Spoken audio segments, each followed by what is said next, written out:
Greetings, Mavericks and new viewers.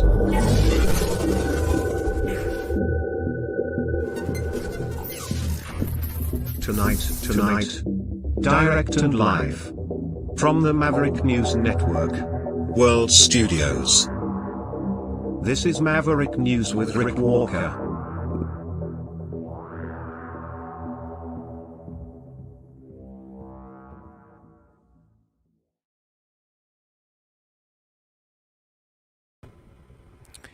Good evening, everyone. Another night of weird technical things going on here. It's very strange.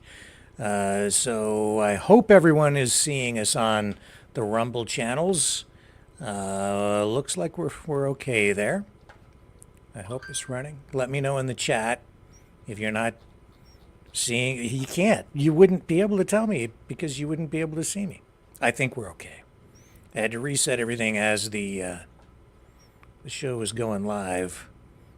There we are. Yeah, it's running. I see it. Okay. So we're in good shape, and we have a lot to talk about tonight. We're going to go live in a moment to McGill University again with the one, the only Dragon, who is on scene, ready to take us back into the encampment there, where the protesters, the pro-Palestine protesters, continue their demonstration. We are going to talk about Justin Bieber and his wife. They're having a Bieber baby. I don't normally talk about celebrity stuff like that, but we'll make a little bit of an exception tonight. We are also going to talk about Joe Biden, who had two public relations blunders in one interview, in my opinion. I'll show you what I mean later in the broadcast. The Chevy Malibu, say goodbye, an icon of an icon. Chevy Malibu, an icon unto itself and part of the Chevrolet brand, which is also a cultural, economic, and automotive icon for America. And the EV automotive market continues to slide, even for the really rich people out there who like to buy super powerful, super high performance hypercars. We'll explain why everything seems to be falling apart, or at least not coming together the way that the politicians are and the globalists have been hoping. Victory Day celebrations, parade, and Vladimir Putin's speech, all of that and more coming up right here on the Maverick News Channel. Don't go away. We'll come back on the other side with Dragon.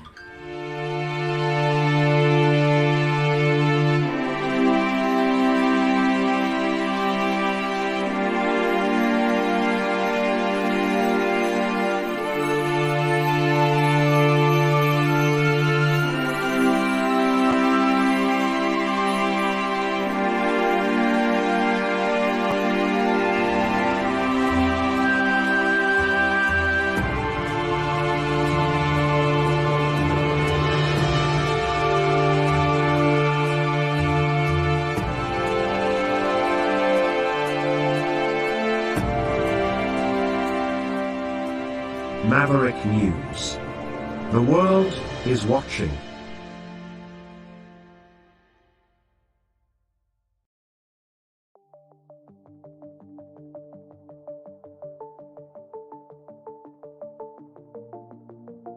Greetings, brave Mavericks.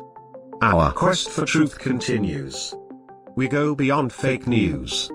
Together we expose propaganda. Together we pull others out of rabbit holes. We are Maverick thinkers. We are all unique individuals, defenders of individual rights and freedoms, credible, trusted, grounded in reality. Maverick News, defending free speech, Donate at freedomreporters.com. Do it now. Tomorrow, Maybe too late. Too late. Too late. Too late. Maverick News. The world is watching.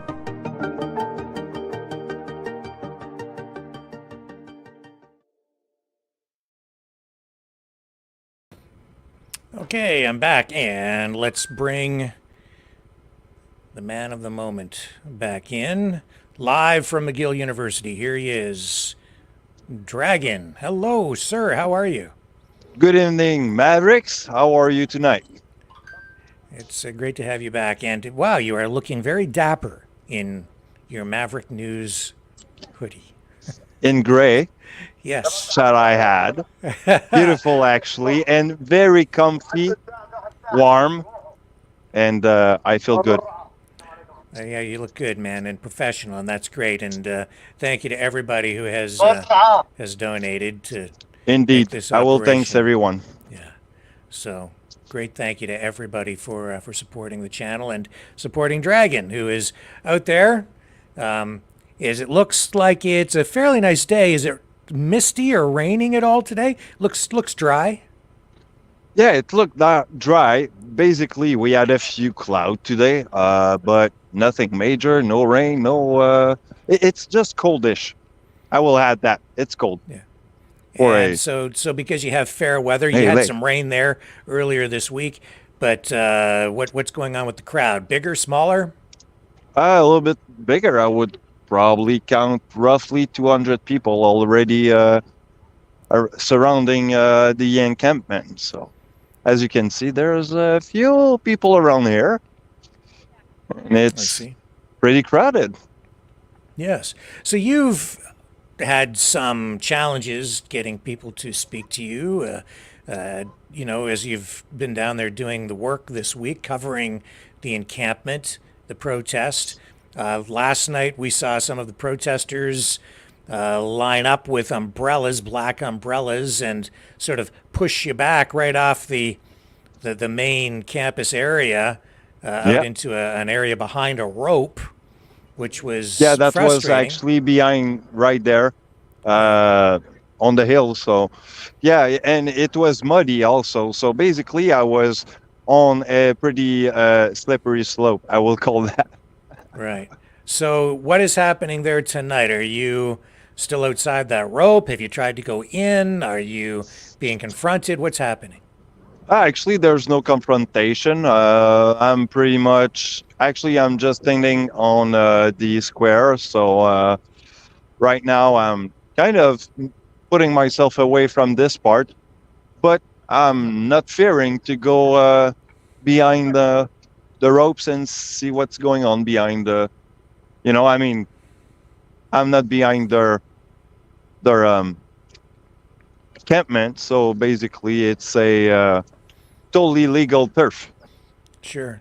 So why don't you walk around there a little bit, Dragon, and give us some idea of what things look like with the camera, and just do whatever you're comfortable with and whatever you feel is safe. Well, as you can see, the encampment is kind of animated.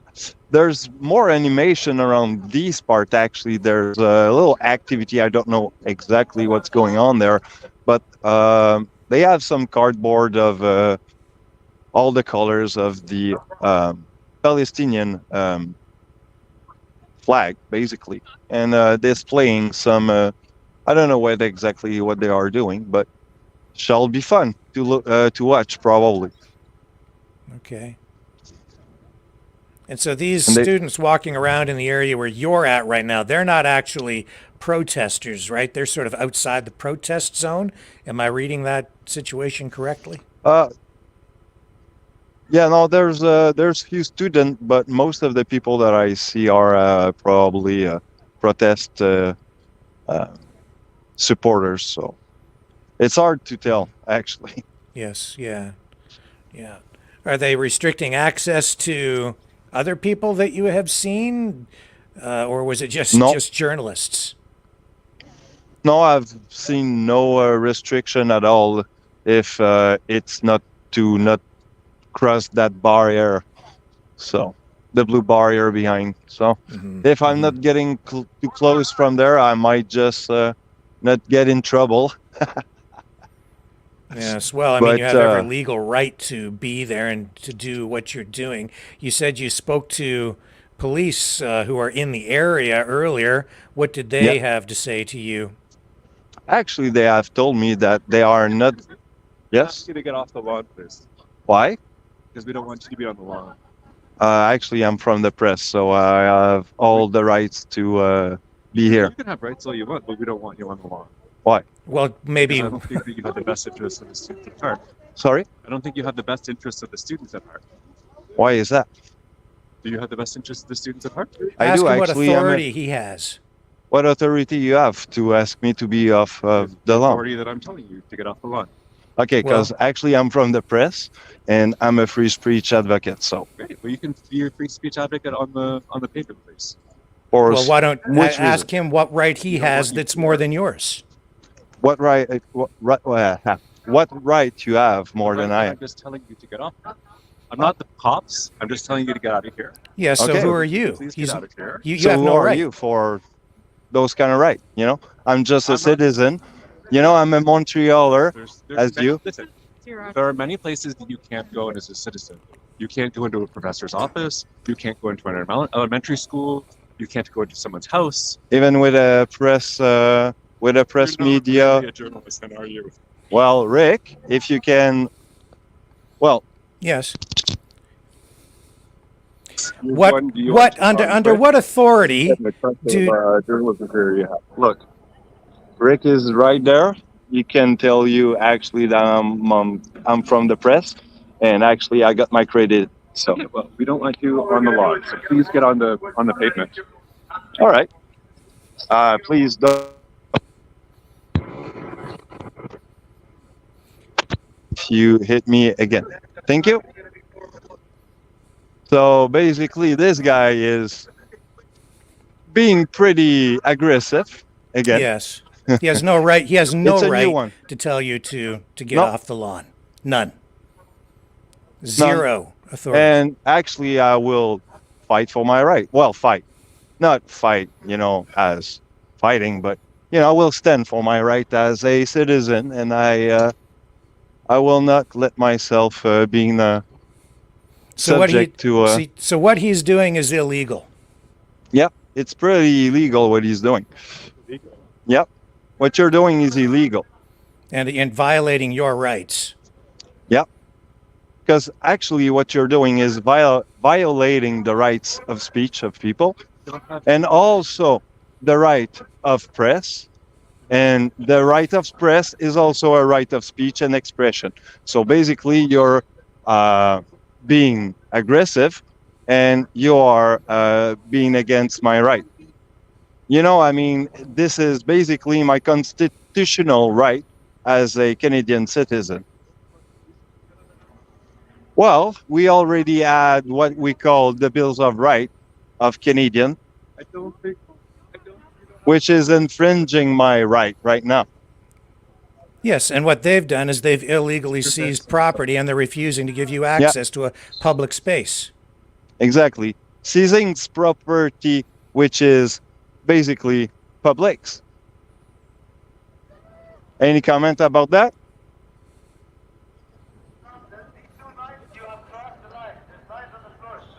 You know, I'm So really... so this is not a protest, it is an illegal occupation. Yeah, I would call that right now illegal occupation myself too. I mean, I'm pretty much not opinionated normally, but I will call that pretty much what Yeah, it is. The only authority that he has is the authority of a mob behind him and the threat of potential violence to act as a deterrent to keep you off the property. Yeah, that's what I think. Well, we see a lot of what's going on right here, right now. And, I mean, this is blatant. This is kind of sad because, well, we were in the most, I would call... Is that woman Liberal- behind Dragon? That We're- woman behind you, is she following you? That woman behind you in the coat right there? Yeah, actually, she's my she's my partner in crime. Okay, So good. All right. So you know who that is. I couldn't really see who it was. I was just worried about you. yeah. So yeah, I mean, basically my right has been infringed, and I mean, what can I say, right? We're not living in Canada anymore. It's Not kind of there sad. because they've taken over that area, and they're not. You have no rights there. No. So God help us all if they end up in charge. Mm-hmm. I mean, normally, you know me. I'm not opinionated. I come unbiased, and I do as I can. Unbiased. Pretty much, trying not to push anything. But right now, they are pushing their own. They are pushing their own agenda, and Well, I will. they're pushing people around is what they're doing, like a bunch of bullies. Point intended. Yeah. It's hard to have any empathy for them or their cause when they treat people like that, when they treat someone like yourself like that, who is really No. there to help them tell their story. You're offering to give them a platform and speak their piece and share their view and their story, and all they've done Exactly. is treat you in a very unfair manner. I would be glad to have someone to, share some story of where they are from, what happened to them, why they are, supporting this event. But nobody is willing to do anything about it, and they pretty much show not much of a respect. It's on Canadian. It certainly is. Well, what All can I tell dragon. you, bro? Yeah. But it's a beautiful day. I will enjoy the Yes. sun. Yeah. Well, good job there, and you did a good job just standing up for yourself, standing up for other Canadians, for freedom of speech, freedom of movement, for constitutional rights, and you did it in a respectful and peaceful manner. Thank you, sir. And I just applaud you. Well, That's it's not always easy because I could tell with his voice trembling that he was kind of Yeah. losing patience and getting aggressive. So that's kind of, well, yeah. Again, when you're walking forward, the front line. so he has all the right to ask anything, but this was probably out of the line. So, I mean, Well, how many students are here, right? I mean, they are looking much like students for sure, but at the same time, right, we can ask ourselves the question, who are we standing Wow. for? shameful. Yeah. Absolutely shameful. I don't think it helps their cause, honestly, and I think that what they're doing is No. just unacceptable. Not at all. And if they were standing really for their rights, they will stand for the right of freedom of press and expression. Yes. So, Well, any other thoughts there, or any other observations? Are they giving speeches down there? yeah, well, actually, it's not really a speech. It's more like an activity that they are doing. And I'm not even sure what it is because nobody's explaining nothing. So, Yeah. so and it's you- I kind mean, of, what can I do? I cannot even explain anything to you because they are lacking openness. yes. This is blatant, man. But well, I'm glad to be there anyway and do what I can.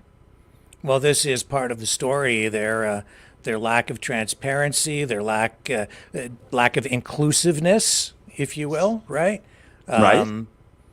Good Very point. exclusionary Yes. and I very feel- authoritarian. Authoritarian.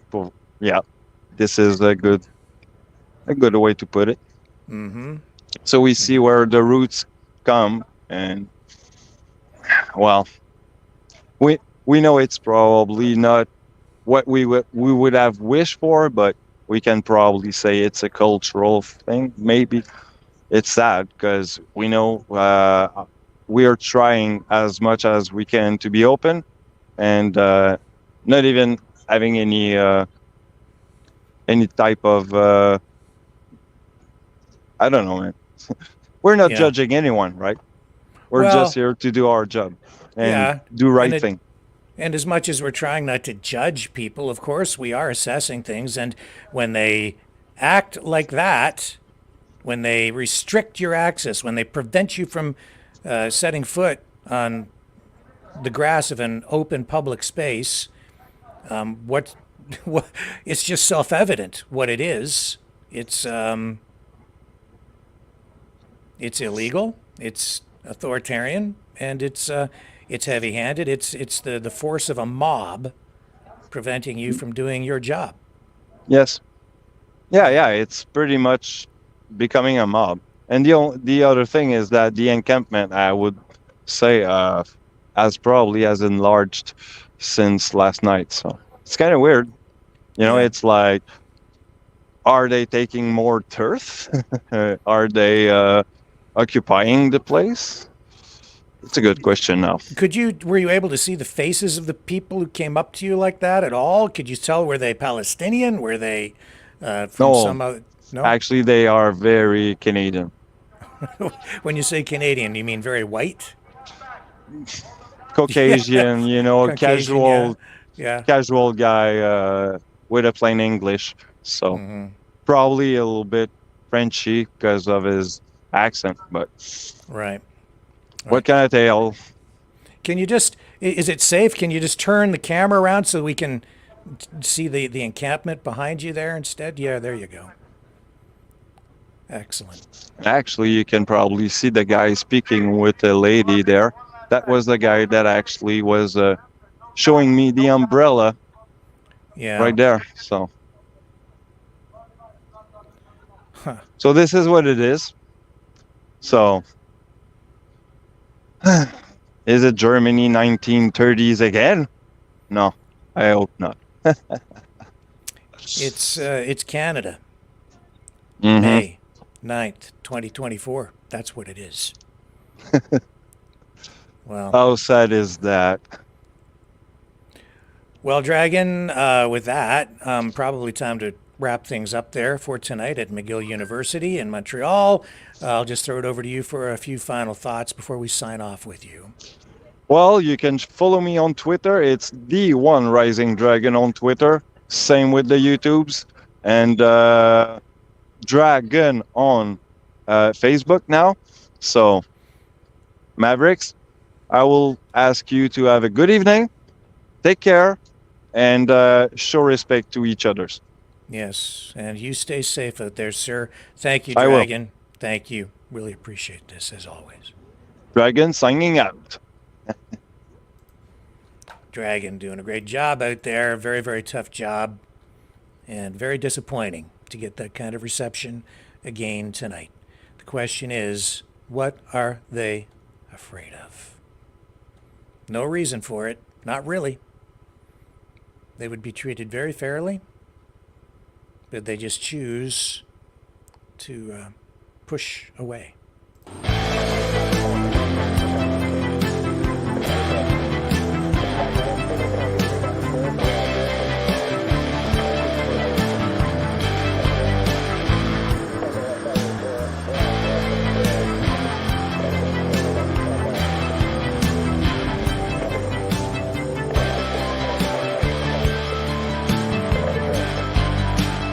Maverick News. Fighting for freedom. The information war is raging. Truth without integrity is worth nothing. Maverick News. Because those who have power and those who seek it must be held accountable. The world is watching. Join our family of truth seekers. Donate today and add your voice to the chorus of Maverick Knights. Donate at maverickdonations.com. Truth. Integrity. It's the Maverick way.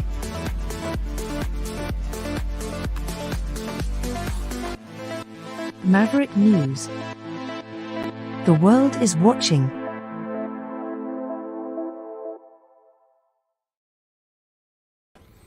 All right, we're back. You know, the protests are fading a little bit. And when I say that, I mean they're not getting as much coverage as they were. They're cycling out of the news just a bit. So the attention is waning.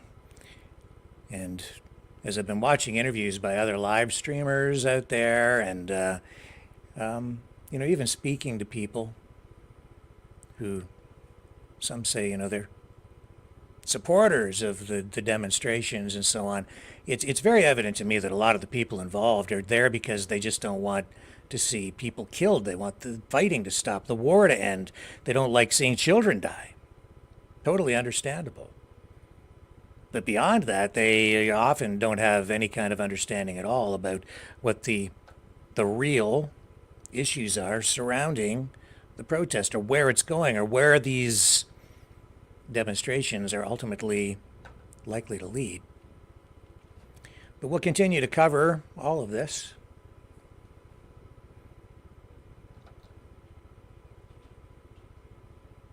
And I'm just looking in the chat here a little bit. All right, let's move on to some other news for tonight. I'll tell you, that was a total public relations disaster, honestly, in my view, for those demonstrators. Really stupid move. It diminishes public support for them. If they were more open and kind and welcoming, and if they would just speak to people, you might find you'd make some more friends. But this hard line, it's a public relations disaster. If not now, it's coming. People only put up with that for so long. I'll tell you who else had a public relations disaster within the last day. Joe Biden. Yeah. He, you know, here's a guy who is withholding military aid now to Israel, I would say to win an election, because he is pausing shipments of, or says he will pause shipments of artillery shells and other munitions, to certain munitions, to Israel if they go in and conduct a military operation in Rafah. You know, the irony in this is that it was exactly that kind of action that got Donald Trump impeached when he was accused of withholding military aid to an ally. Now Biden's doing exactly that, and it doesn't look like there's any effort on the horizon to impeach him for that. But that being said, when he talks about this, it just, and he did to CNN. This is CNN's Aaron Burnett interviewing him, and Biden. I mean, you just couldn't have a worse a worse PR representative than this guy. Let's take a look at this clip. I want to ask you about something happening as we sit here and speak, and that, of course, is Israel is striking Rafah. I know that you have paused, Mr. President, shipments of 2,000-pound U.S. bombs to Israel due to concern that they could be used in any offensive on Rafah. Have those bombs, those powerful 2,000-pound bombs, been used to kill civilians in Gaza? Civilians have been killed in Gaza as a consequence of those bombs and other ways in which they go after population centers. And I made it clear that if they go into Rafah, they haven't gone into Rafah yet. If they go into Rafah, I'm not supplying the weapons that have been used historically to deal with Rafah, to deal with the cities, to deal with that problem. We're going to continue to make sure Israel is secure in terms of Iron Dome and their ability to respond to attacks like came out of the Middle East recently. But it's just wrong. We're not going to supply the weapons and the artillery shells used that have been used. Artillery shells as well. Yeah, artillery shells. So, just to understand what they're doing right now in Rafah, is that not going into Rafah as you define it yet? They haven't gone into the population centers. What they did is right on the border, and it's causing problems with right now in terms of with Egypt, which I've worked very hard to make sure we have a relationship and help. But I've made it clear to Bibi and the War Cabinet, they're not going to get our support if in fact they go in these population centers. Wow. He just bumbles his way through it. His words not chosen carefully at all. That was completely botched. I don't know if you can take it at face value and say that that's truth, maybe. I would say it's a PR disaster. And yeah, I think there is just blatant hardcore truth in there.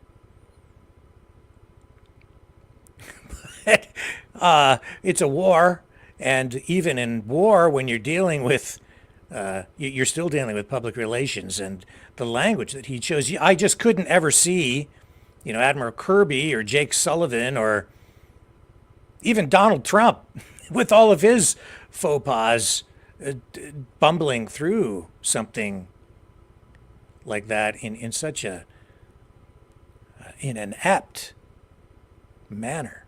My God, what a disaster. It's like why is that guy in that position? How did that happen? If you were in the business of PR, if you were a PR representative for a company and you put in that kind of performance, you would get fired immediately. Just saying. That's just like, did he intentionally try to shoot himself in the head politically? Certainly sounded like it. What? That's the President of the United States.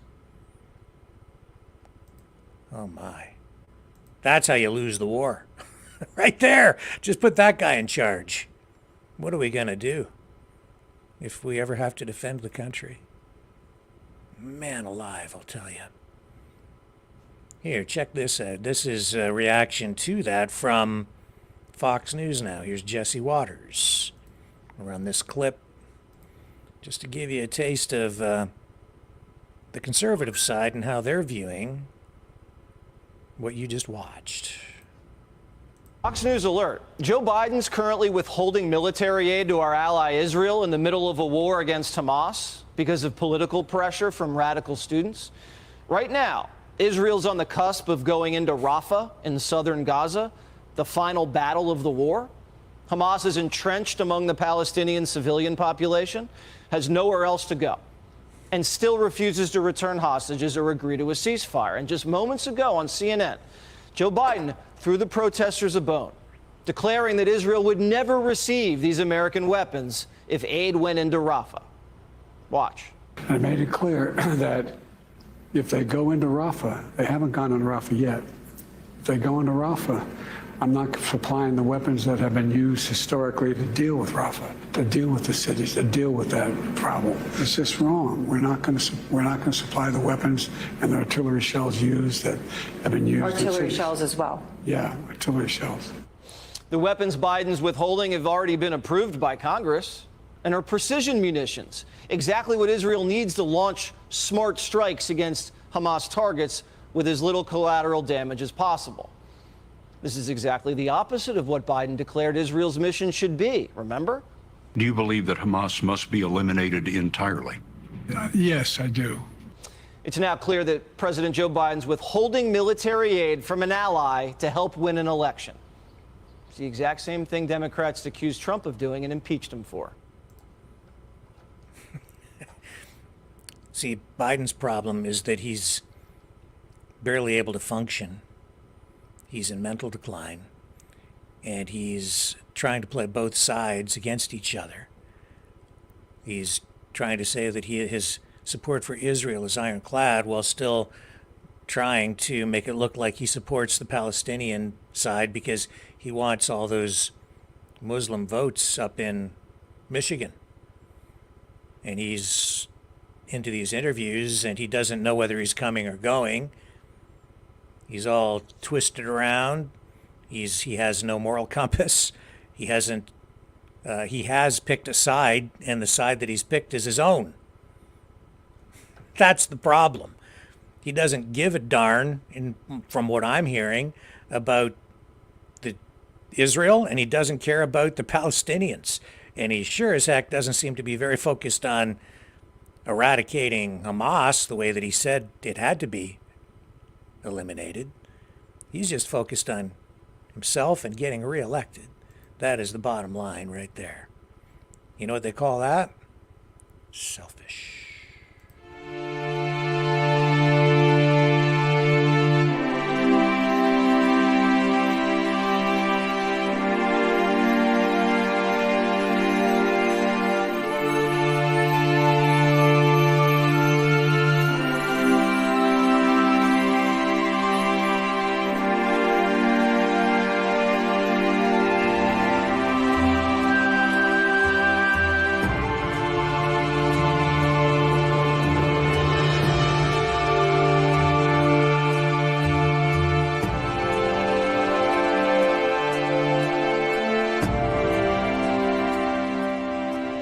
Maverick News. The world is watching.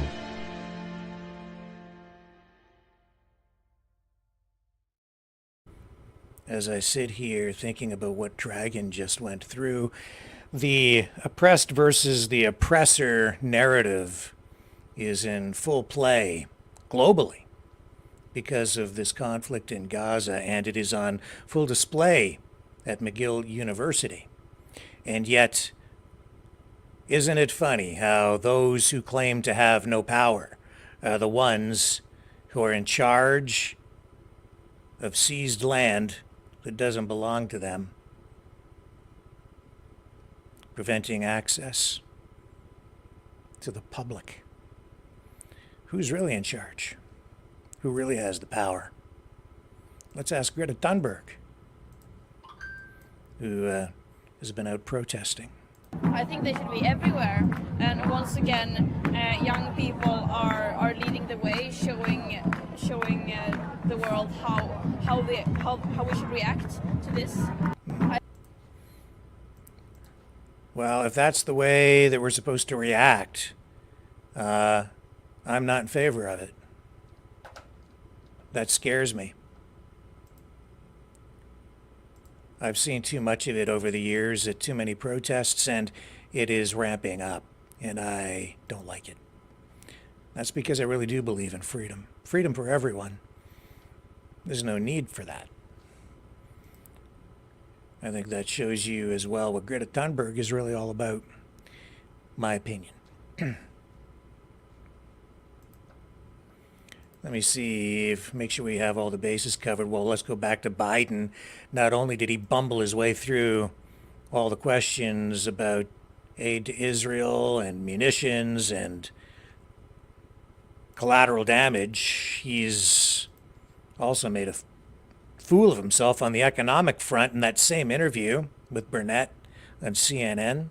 Here he is, again, just bumbling his way through here. Listen to this. She really just cleans his clock with just straight up facts and questions. When you talk about the economy, of course, it is by far the most important issue for voters. It's also true right now, Mr. President, that voters by a wide margin trust Trump more on the economy. They say that in polls. And part of the reason for that may be the numbers. And you're aware of many of these, of course. The cost of buying a home in the United States is double what it was when you look at your monthly costs from before the pandemic. Real income, when you account for inflation, is actually down since you took office. Economic growth last week, far short of expectations. Consumer confidence, maybe no surprise, is near a 2-year low. With less than 6 months to go to Election Day, are you worried that you're running out of time to turn that around? We've already turned around. Look at the Michigan survey. For 65% of American people think they're in good shape economically. They think the nation's not in good shape, but they're personally in good shape. The polling data has been wrong all along. You know, how many, you guys do a poll with CNN, how many folks you have to call to get one response? The idea that we're in a situation where things are so bad, the folks that, I mean, we've created more jobs. We're in a situation where people have access to good paying jobs. And the last I saw, the combination of the inflation, the cost of inflation, all those things, that's really worrisome to people with good reason. That's why I'm working very hard to bring the cost of rentals down, to increase the number of homes that are available. But let me say it this way. When I started this administration, people were saying there's going to be a collapse in the economy. We have the strongest economy in the world. Let me say it again, in the world. Although GDP last week was far short of expectations. Oh, it wasn't. Look, GDP is still growing.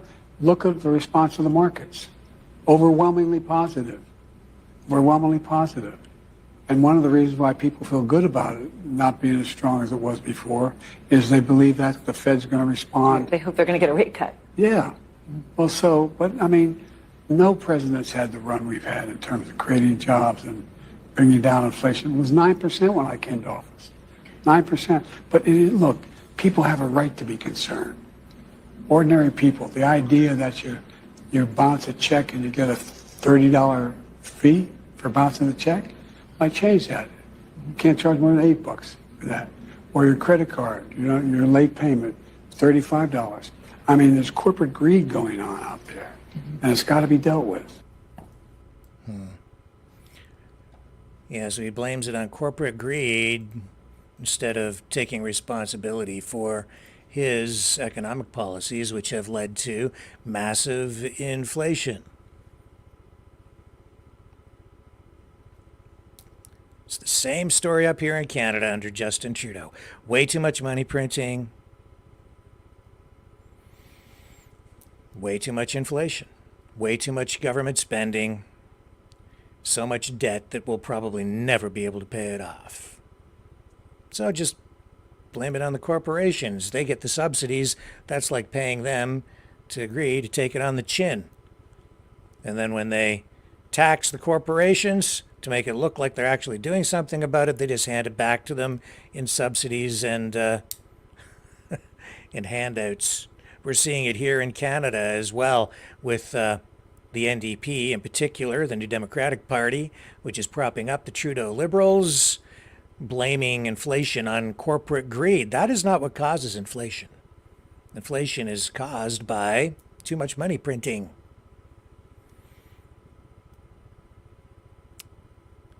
And so the NDP here is talking about grocery store prices. We're seeing a month-long campaign encouraging people to boycott Loblaw stores, which is, I think, the country's largest grocery store chain because of rising prices in the stores, accusing them of price gouging. I'll be taking a trip to a grocery store maybe tomorrow. Maybe we'll go shopping together and take a look at some of the prices and see where things are at and find out if the boycott is actually working. I don't think it is. People still need to eat. And as much as the big grocery store chains are trying to maximize profits, they're still subject to market forces and costs, rising costs like everybody else. They can't just wave a magic wand and just make prices suddenly decline.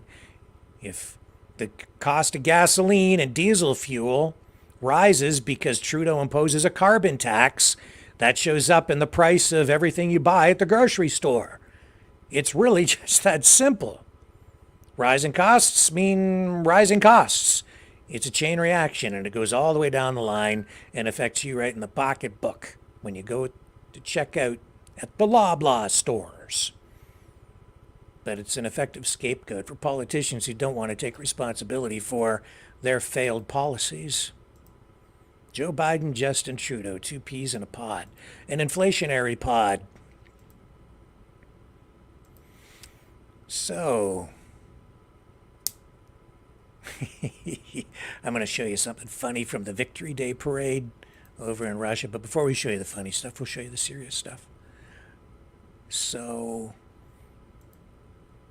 huge crowds, very patriotic. A real contrast, I would say, this public display of military might over in Russia. Russians take a lot of pride in Victory Day parades and Victory Day period, celebrating or marking or acknowledging the defeat of Nazism in World War II. Millions of Russians died defending their country in World War II. Here's what it looked like.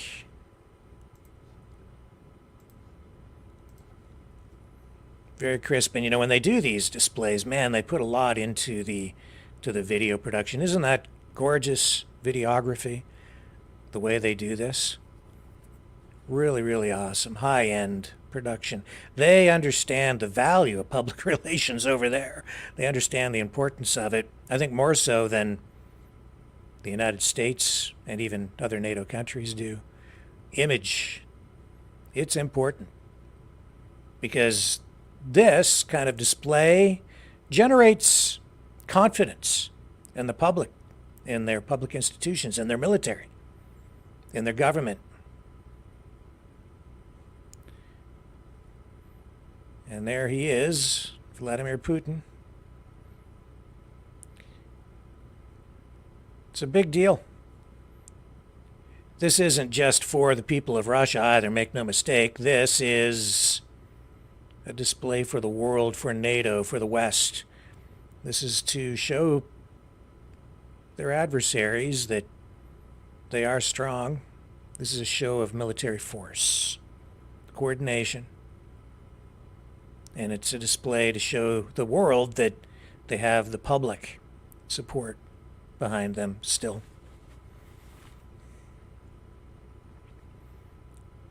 It's public relations. It's kind of propaganda, but it's also a respectful thing because it is a day of remembrance. I think when I look at this and then I think of how we treat Remembrance Day here in Canada, our Remembrance Day in November, aside from the event in Ottawa, generally they're fairly small affairs. They're not anything on this scale in our country. And they always say, lest we forget, and yet I know that people are forgetting. With each passing year, memories fade, and that's because today's generations really have no first-hand recollection of anything that happened in World War II. It was certainly before my time, long before I was born. So we have to rely on the history books and accounts from people who were maybe still alive during that time. Not too many people left who were alive during World War II. Very little time left. So that's the way it was during the Victory Day parade in Russia. We have a little bit of Vladimir Putin's speech here, I think, that we can share with you.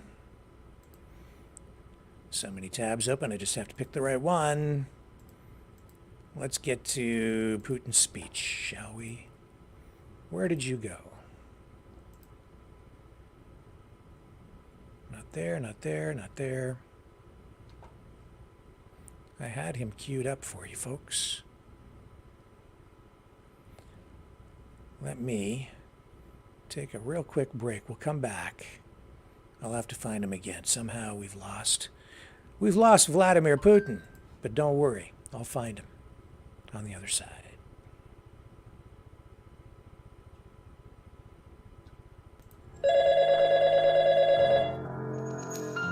Feel the vibrations.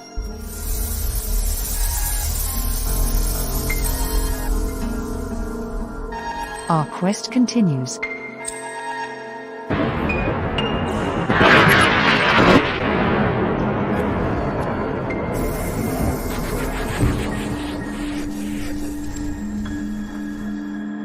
The truth is out there.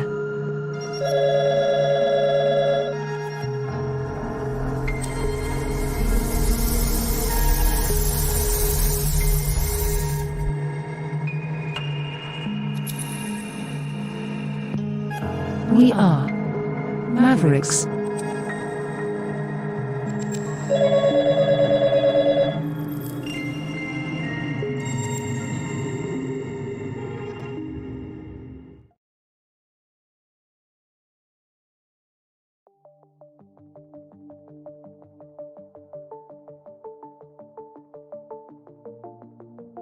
Greetings, brave Mavericks. Our quest for truth continues. We go beyond fake news. Together we expose propaganda. Together we pull others out of rabbit holes. We are maverick thinkers. We are all unique individuals, defenders of individual rights and freedoms, credible, trusted, grounded in reality. Maverick News, Maverick News. Defending free speech, free speech. Donate at freedomreporters.com. Do it now. Tomorrow may be too late. Maverick News. The world is watching.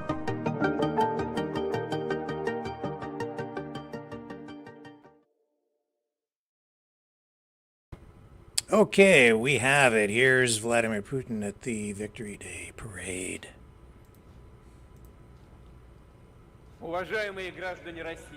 Citizens of Russia, dear veterans, comrade soldiers and sailors, sergeants and warrant officers, midshipmen and sergeant majors, comrade officers, generals and admirals, soldiers and commanders participating in the special military operation. Happy Victory Day. This is the most important, the truly popular and sacred day when we honor our fathers and grandfathers who fought to protect our land and to crush the scourge of Nazism and liberated the peoples of Europe and achieved the peak of military and labor glory. We see attempts to distort the truth. It is inconvenient to those who have grown used to building new colonial policies. They honor those who fought alongside Nazism. They erect monuments to those complicit with Hitler. And they want to erase the memory of the great feats of our forefathers. This revanchism and this attempt to whitewash the crimes of Nazism is just part of the Western policy aimed to ignite new regional conflicts, to stoke religious and ethnic hatred, to stifle independent centers of global development. We reject the claims of any state or alliance to exclusivity. We know the consequences of such limitless ambition. Russia will do everything in its power to prevent this, but we will never allow anyone to threaten us. Our strategic forces are always ready. The West wants to forget the lessons of the Second World War, but we remember how the fate of humankind was decided in the battles of Moscow, Leningrad, Rzhev, Stalingrad, Kursk and Kharkov, Minsk, Smolensk and Kiev. In dire battles from Murmansk and the Caucasus to Crimea.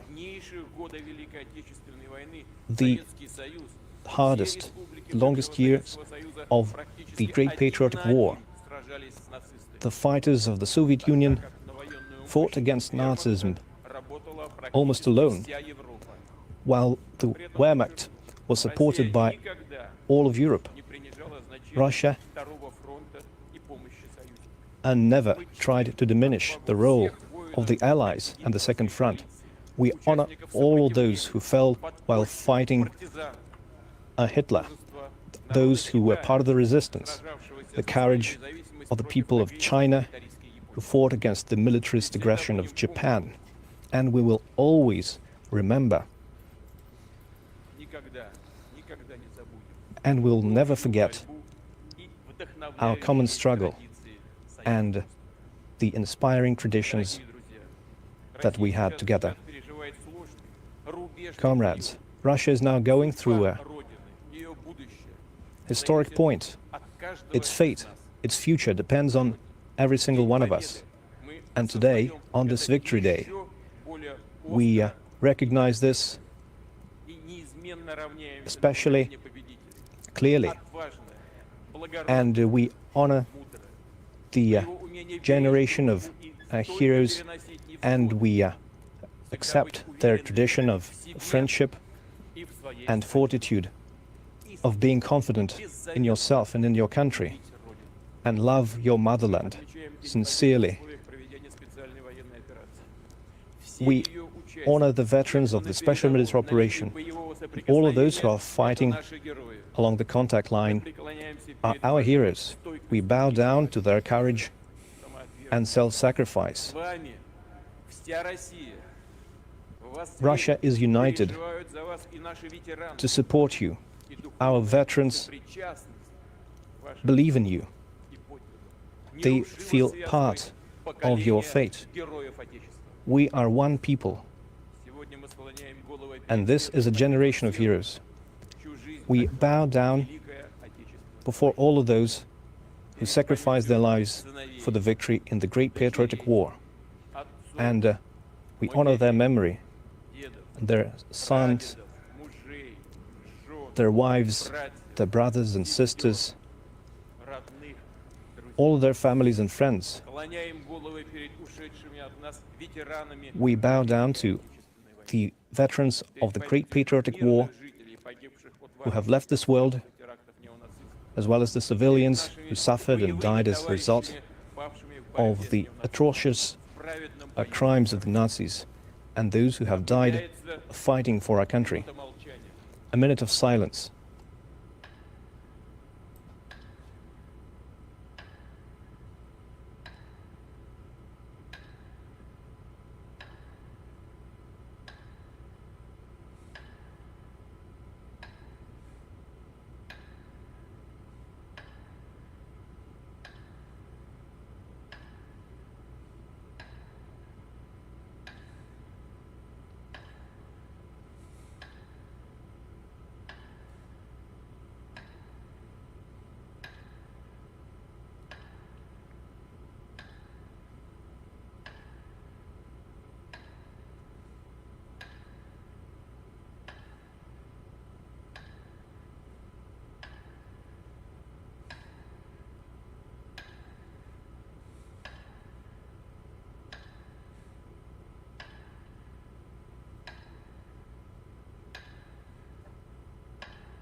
We will be right back.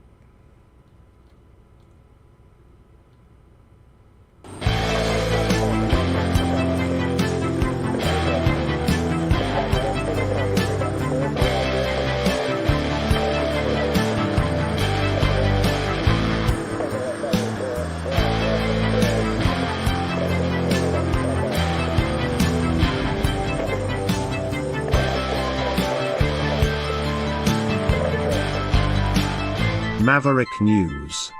Fighting for freedom. And I am back. Back in Canada, where Windsor, Ontario, Canada, have issued a media release. This is an investigation into underage prostitution. It is actually a form of child trafficking. Here's the release. The Windsor Police Service, WPS, and Ontario Provincial Police have arrested 4 men during an undercover operation targeting individuals seeking sex with underage girls. Last month, members of the WPS Morality Unit and OPP Intelligence-led Joint Forces Strategy Anti-Human Trafficking Unit teamed up to conduct an undercover prostitution operation in Windsor. The officers used a popular website to communicate with suspects attempting to offer money to an underage girl in exchange for sexual acts. In online conversations, the suspects negotiated a specific price with an undercover officer posing as a 16-year-old girl and then agreed to meet at a location to engage in sexual activities. When the suspects arrived at the designated meeting spot, they were promptly arrested by police.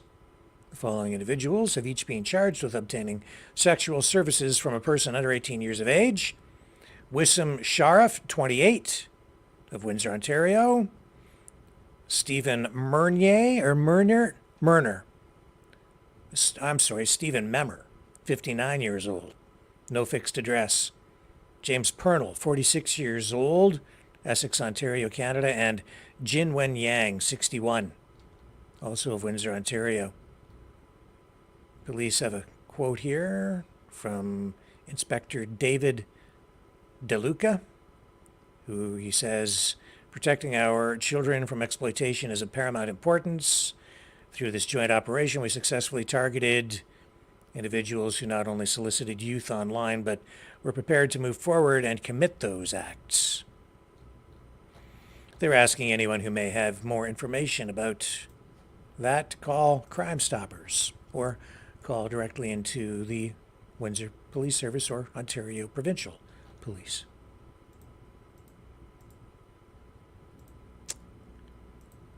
So there's that.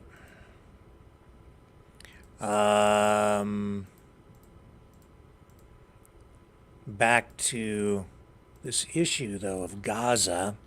In Regina, Saskatchewan, Canada, the cenotaph in their downtown area has been vandalized, defaced,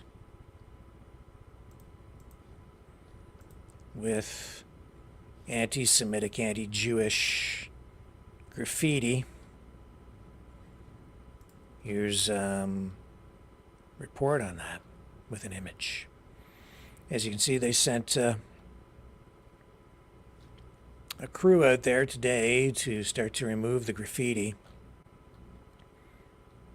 There's been a string of these graffiti incidents throughout the downtown in Regina, Saskatchewan. Some of the vandalism includes anti-Semitic messages, and some reference directly the conflict in Gaza.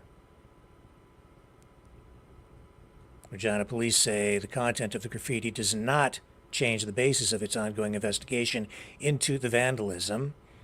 It says here, they're quoted as saying, regardless of the context surrounding its message, this is also property damage, a crime encountered fairly regularly.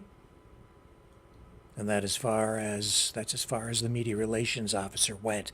But as you can see, there is another element to this crime. It isn't just straight up vandalism. As you can see, it says they not the brightest vandals, since they can't spell Zionist. They spelled it Z or Z, depending on whether you're American or Canadian.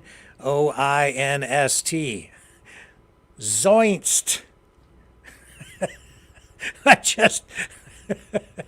I shouldn't laugh, but I can't help it. I mean, zoinst. They made a new word. If maybe that would get them an acquittal in a court of law if accused of a hate crime, because they spelled it zoinst.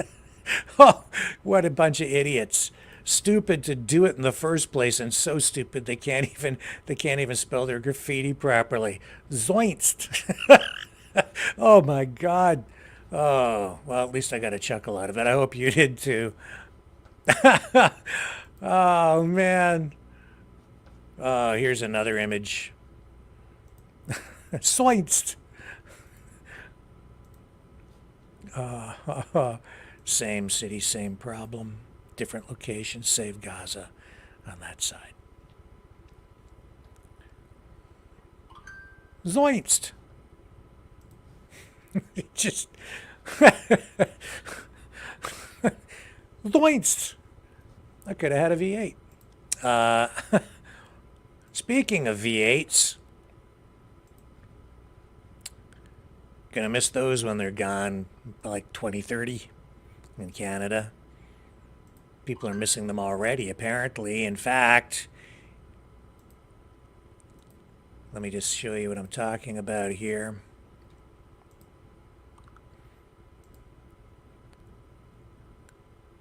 All right.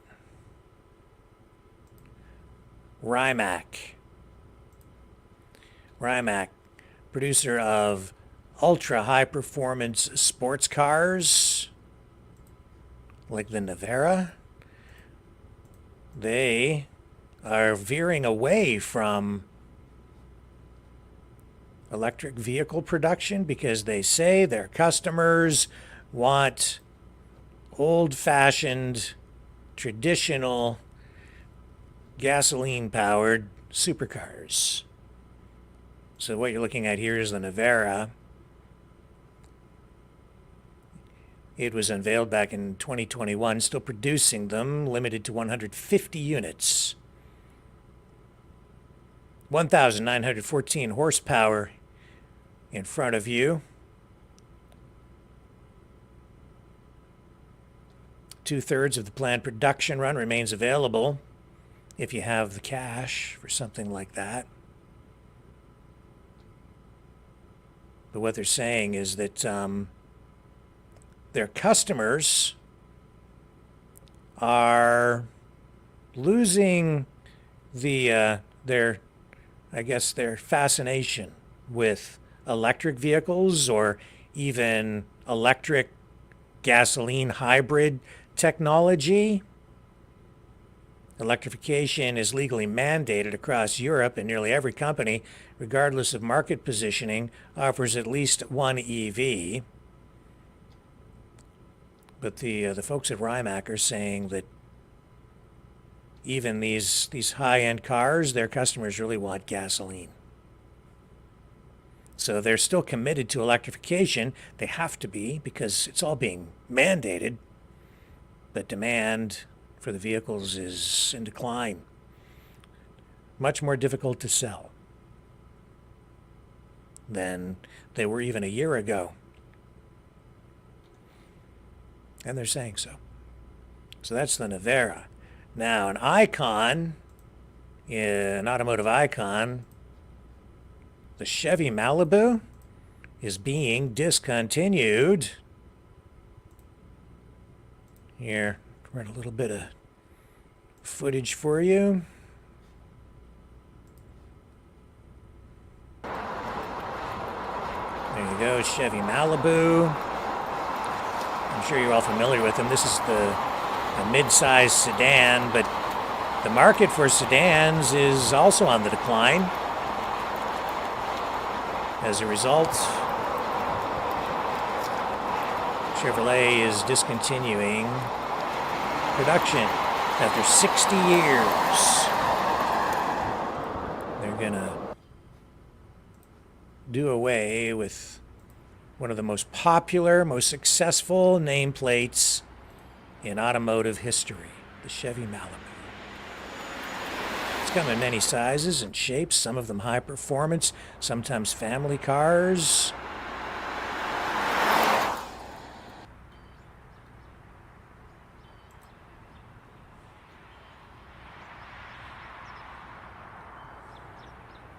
It's the last sedan still sold by Chevrolet,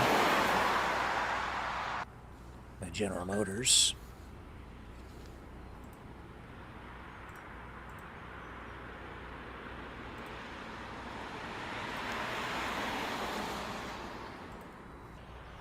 Malibu production will end in November. The factory in Fairfax, The Fairfax assembly plant in Kansas City is being reconfigured and will build a new generation of the Chevrolet Bolt electric vehicle. So as a result, Chevrolet will end up selling only trucks, SUVs, and the Corvette. Goodbye, Malibu. I've seen so many Malibus over the years. How many of those things have they sold? The Malibu was introduced back in the 1960s. It was sort of a more luxurious version of the Chevelle. It was called, initially the Chevelle Malibu, and by the 70s, it had become its own distinct model. The Malibu model line ended production in 1983, but then they brought it back in 97, and it's been in production ever since then. But traditional cars, vehicles that are not SUVs, trucks or vans, they only make up now about 20% of sales in the United States and Canada. That according to data from Cox Automotive. The last generation of the Chevy Malibu was first introduced in 2016.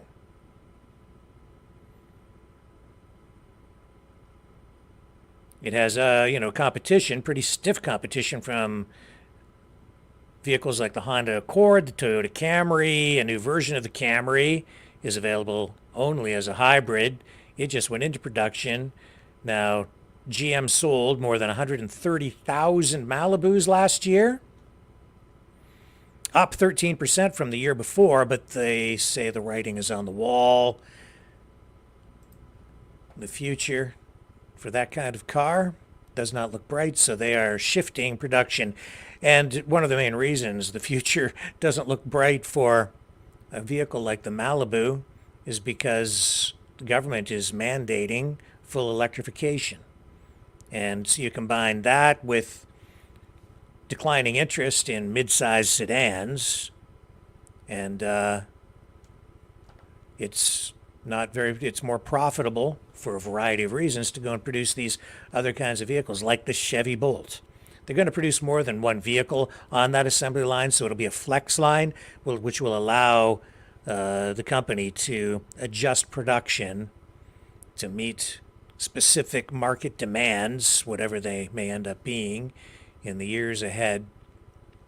The other reason they're ending production of the Malibu is that even though they sold more Malibus last year, a lot of those vehicles were sold to rental fleets. And when you're selling in bulk like that to rental fleets, the profit margin is much less. So they weren't making as much per unit on them as they would like to.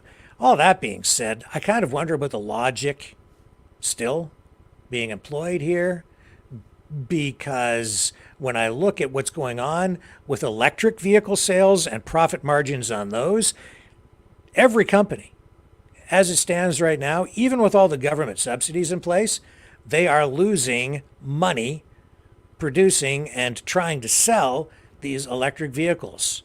And demand is declining, even as they're trying to increase production and force this on the public using, basically government mandates and regulations to force production and the supply side, and to entice consumers to buy them on the other side with subsidies and outright grants as well, depending on where you're living. Tax breaks to go out and buy these things.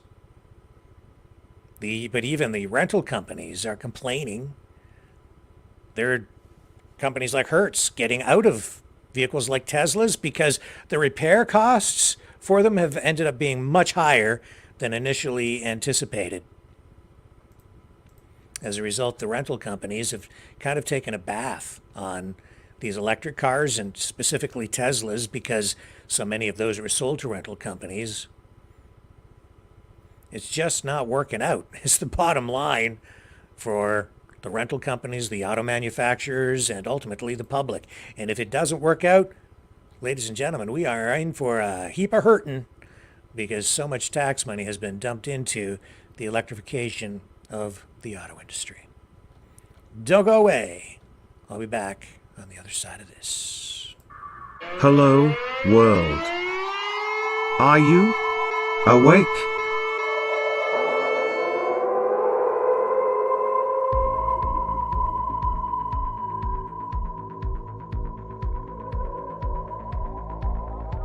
Uniting humankind by liberating millions of minds at a time. Maverick News. The world is watching.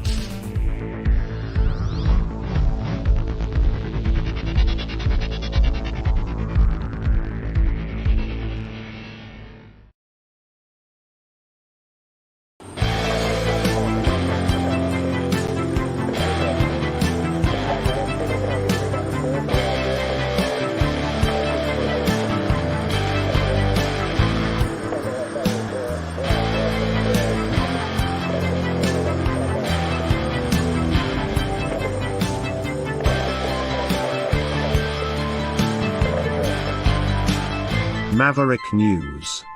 Fighting for freedom. Zoinst! Oh, jeez. Zoinst! I sure don't like those pesky zointinists. Oh, man, I'll tell you. Yeah, I never know what's going to come the next day. That just made my night. Zoinst.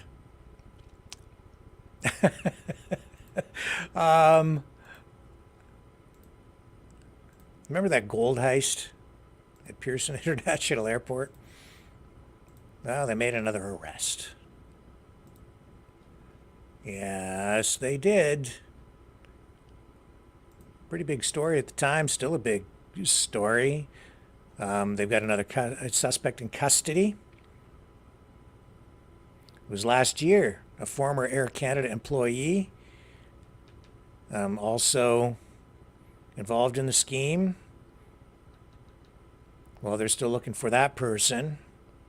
So there may be another arrest coming when they finally figure out where this other suspect went. So police have issued a new media release, and they say that Archit Grover, he's a 36-year-old man from Brampton, has been arrested. He was arrested May 6th, taken into custody after he flew into Toronto from India and was arrested for theft over $5,000 and conspiracy to commit an indictable offense. Grover is also being indicted in the United States for firearm-related charges, according to police. Peel Regional Police identified and charged or issued warrants for 10 individuals, laying over 21 charges last month in connection with this gigantic gold heist at Pearson International Airport, which for a time really perplexed people. People wondered how they ever pulled it off. It was on April 17th of 2023. A flight landed at Pearson Airport from Zurich, Switzerland. They had 6,600 gold bars of 99.9% purity on board. They weighed more than 400 kilograms. The total value, according to police, $20 million, along with $2.5 million in Canadian value in foreign currency.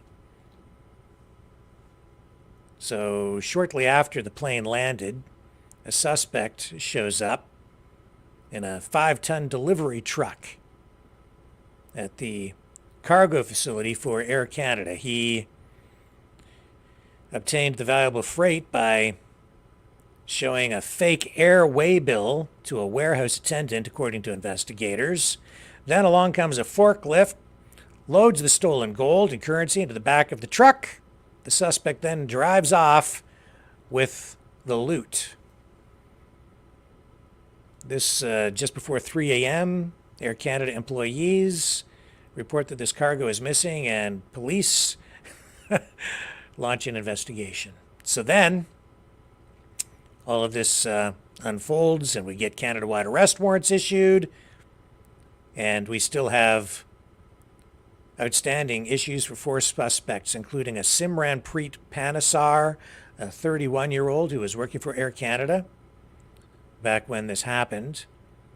And police say he is wanted for theft over $5,000, conspiracy to commit an indictable offense.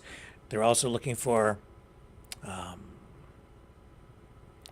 Arsalan Chowdhury, a 42-year-old man, no fixed address, and Durante King McLean, a 25-year-old man. He's from Brampton. Same offenses. And then they have 2 counts of possession of property obtained by crime also on the list for Chowdhury. Durante King McLean, a 25-year-old man from Brampton, is currently in U.S. custody on firearms trafficking-related charges. Police here in Canada say they have reached out to him. They've been in touch with him through his lawyer, and I guess probably talking to both the accused and the accused's lawyer. So still more to come on that. That's a lot. That's a huge gold heist, man. Wicked.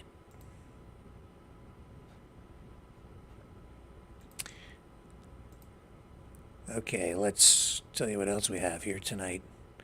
We have, should we get to the Justin Bieber? The Bieber story? What can I tell you? The Beeb. He's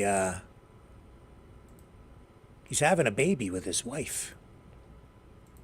Man, I am getting so old because to me, Justin Bieber is still a baby himself. Now he's having a Bieber baby. And he posts this stuff online.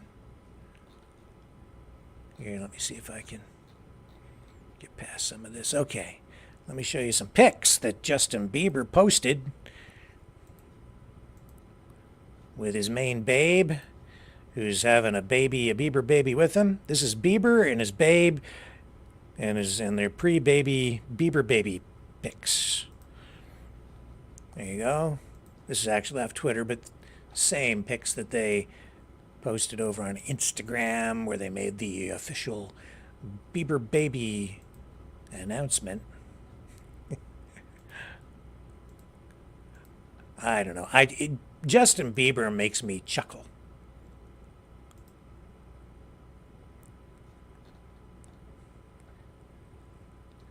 We have a video out too.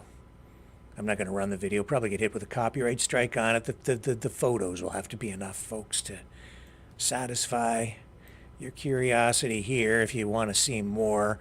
I'm sure the video is not hard to find on Justin Bieber's social media platforms. So you can go and check that out if you want to. But here he is, the Biebs. Oh, there he is being a professional photographer. Biebs.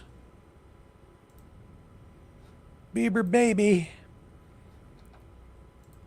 That prompted me, and I was like, I don't really follow Justin Bieber, but I kind of remembered that, didn't he have a song out that was called Baby? So, of course, I had to go look it up. And I found this, he was only 15 years old when the song Baby came out. See if I can find it here again. Maybe I didn't cue it up here. I'll find it.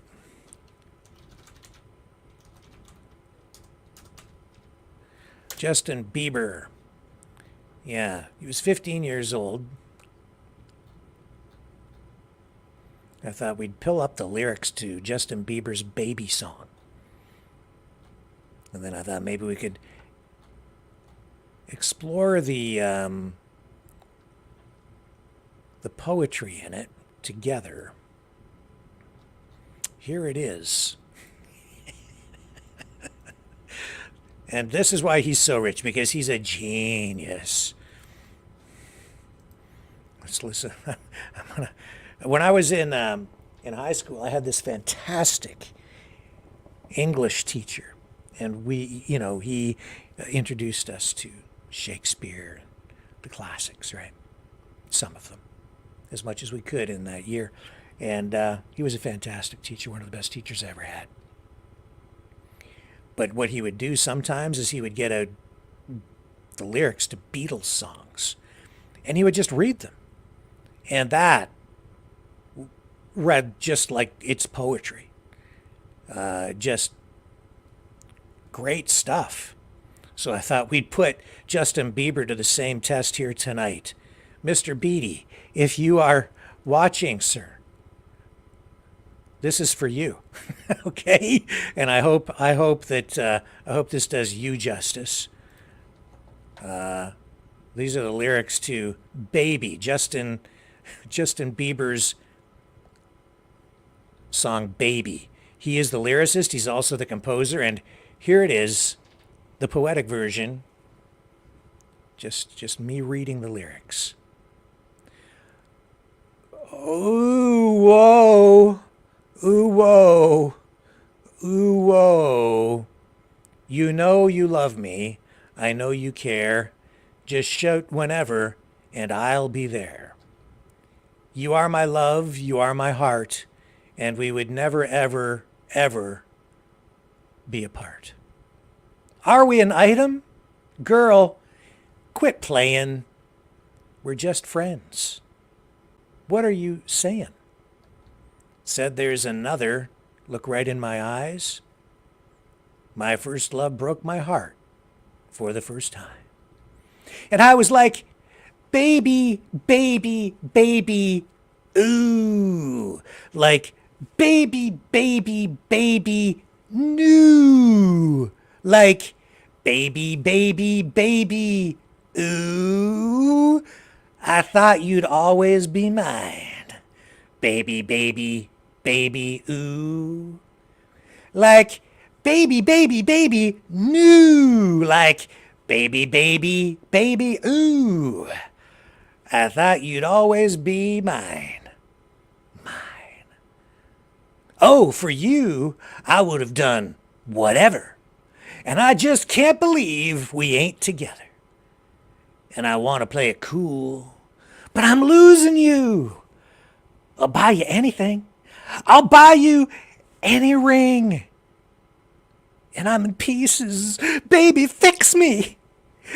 Just shake me till you wake me from this bad dream. I'm going down, down, down, down. And I just can't believe my first love won't be around.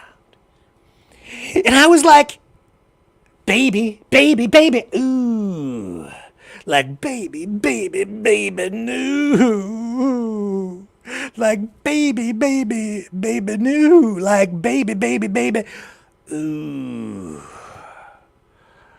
I thought you'd always be mine. Mine. Baby, baby, baby, ooh. Like, baby, baby, baby, new. Like, baby, baby, baby, ooh.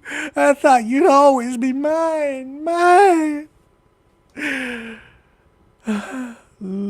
Ludicrous. Luda.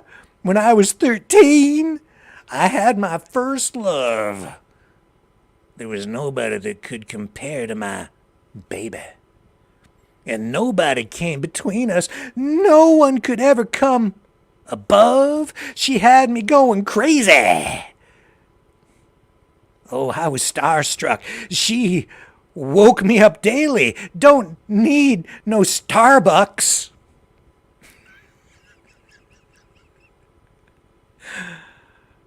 She made my heart pound and skip a beat when I see her in the streets and at school on the playground. But I really want to see her on the weekend. She knows she's got me dazing, 'cause she was so amazing. And now my heart is breaking, but I just keep on saying, baby, baby, baby, ooh. Like, baby, baby, baby, new. Like, baby, baby, ooh. I thought you'd always be mine, mine. Baby, baby, baby, ooh. Like, baby, baby, baby, new. Like, baby, baby, baby, ooh. I thought you'd always be mine. Yeah, yeah, yeah, yeah, yeah, yeah. Oh, I'm all gone. Yeah, yeah, yeah, yeah, yeah, yeah. Now I'm all gone. Yeah, yeah, yeah. Now I'm all gone, gone, gone, gone. I'm gone. The New World Order. Government overreach. The Great Reset. Mainstream media lies. Now more than ever, independent voices are needed. Donate now, at freedomreporters.com. That's freedomreporters.com. Maverick News. The antivirus program. For your mind.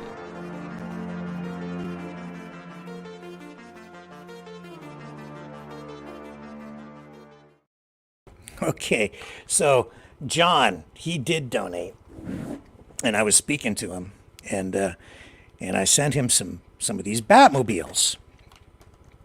I've been telling everybody about anybody that donates $60 or more can send you a hoodie, right?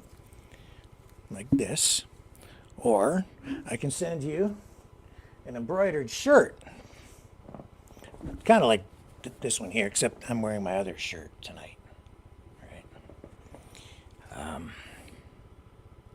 Anyway, and if you order one of those embroidered shirts, I'll send you one of these Batmobiles. I've got a variety of different ones. They're all Batmobiles, though. This one's from the animated series. We also have, like, the Val Kilmer style, Batman Forever, a few different Batmobiles.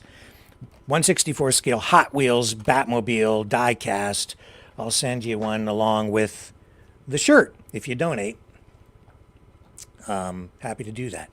So John donated, and I sent him a couple of these Batmobiles, and we got into a conversation about it. And I was telling him that I've been very privileged, very lucky over the years because of my automotive show, right? The SST car show. To be able to actually sit in some actual Batmobiles. And I also shared with him this story about meeting George Barris, the designer and builder of the 1960s Batmobile, which is actually very, I think it's super cool. You know, this is the Batmobile that was used in the television series in the 1960s with Adam West and Burt Ward, and I have that interview with George Barris queued up here. I met George Barris quite a number of times. I thought I'd share it with you here tonight because we've been giving away these Batmobiles to people who donate and pick up these embroidered shirts, like this one. You can have one of these SST shirts if you donate at freedomreporters.com. Here, I'll put it up on the screen. freedomreporters.com. That's the easiest way to do it. You can also donate at maverickdonations.com. And you might get one of these Batmobiles while supplies last. But I thought it was a great time to just cue up this old interview that I did with George Barris, who passed away a number of years ago now. Well, about 4 or 5, maybe 6 years ago now. Probably about 5 years ago he passed away. But always fun when I was able to connect with him. We did a number of interviews. The first time I met him was at the Volo Automotive Museum near Chicago. Very cool place. The place is full of movie cars. And they were very gracious and allowed us to go in there and shoot a bunch of material, video, when we visited there a couple of times. And that's where I met George Barris the first time. Now, this particular interview was done at the Steve Plunkett Estate in London, Ontario, where they used to do a fantastic automotive event called the Fleetwood Country Cruise-In. George Barris became an annual guest there. And there were some tribute vehicles on display. Let's just go to the interview, and I'm just going to let George speak for himself. And he talks about the beauty and the allure of collectible die-cast cars, talks about how it allows everyone to enjoy the magic of movie cars, regardless of your budget.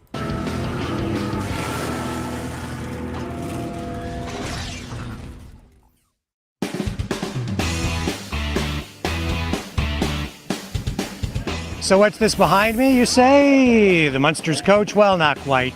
It's actually a tribute vehicle, a Munsters coach tribute, and it's owned by Arnold and Karen Robbins of Wainfleet, Ontario. Now, this thing is pretty accurate. They've done a really good job of reproducing the original Munsters coach from the original television series. There were actually several Munsters coach vehicles. Some were shown in the television program, and there were more made for promotional purposes. And even today, those vehicles travel around to car shows. But this car is not one of them.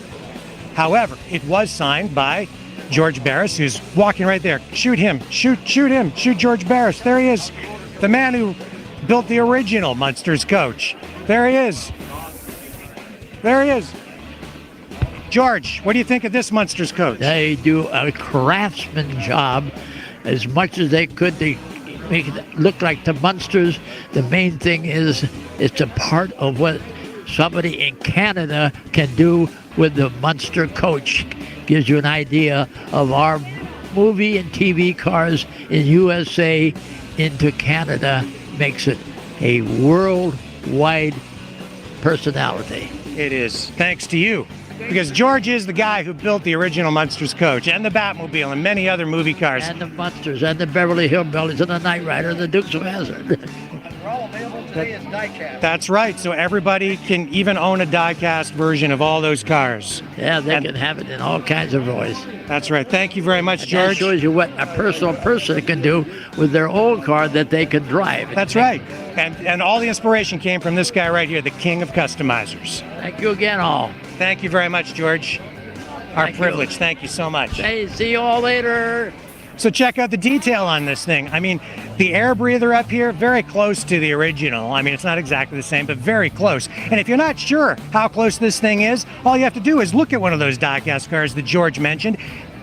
There's one right there, 1/18th scale, Munsters coach in diecast. All the detail is right there. You can look at that thing and compare all the detail on this, and you can see how good this thing is. From the red interior, which is not crushed velvet, it's a different kind of material, but really, I mean, it's very close.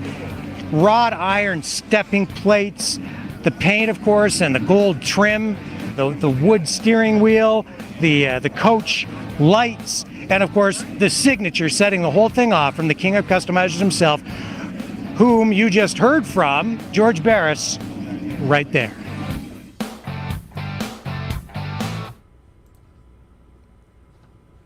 George Barris. Those are the days, not so long ago, the before times. Folks, we're going to wrap it up right there, because you can't top that. But I will be back tomorrow night. Love you guys. Thank you so much for your support. Thanks for your thoughts and support for Dragon tonight. Great job, Dragon. Tough gig, man, out there dealing with that. And thank you, George Barris, for being so gracious. And thanks for all those great memories. They live on. I will see you guys back here tomorrow night. Same time, same channel. On the flip side.